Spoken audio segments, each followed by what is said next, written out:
এই গাড়ি বাইক আছে আমরা কিনলাম, ভাই টাকা সিরাপটা জাল দেখেন, মামা আছে, ইসাক মামা আছে এনে, বাদ বাকি টাকা গাড়ির চার্জার কাগজ এনে আমার 2 টাকা নেবেন, ঠিক আছে ভাই? আর টাকাটা যা দিলাম ঘুরি নেন, হ্যাঁ? 100 টাকা শর্ট আছে।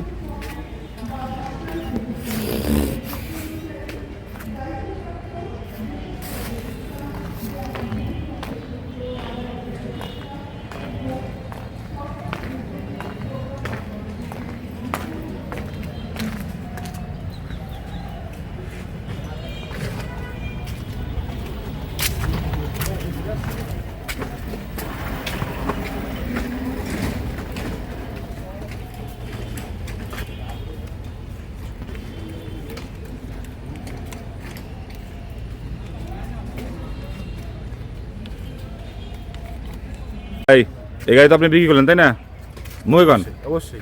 আর ওই যে ইসাক মামা আছে না, আর আপনি আমার কাছে পাবেন কত? আর 13,000 টাকা, ঠিক আছে? ইসাক মামার কাছে গাড়ির কাগজ চার্জার দিয়ে দেবেন, ঠিক আছে? আর যে ভবিষ্যৎ সিস্টেম করলে আপনি সিস্টেম করে দিবেন, আর 13,000 টাকা ইসাক মামার কাছে বুঝে নেন, ঠিক আছে? মামা তাহলে আমি 13,000 টাকা আপনি কাগজ দিয়ে আমার কাছে 13,000 টাকা নিয়ে নেন, ঠিক আছে? এই যে গাড়ি বাইক আছে আমরা কিনলাম।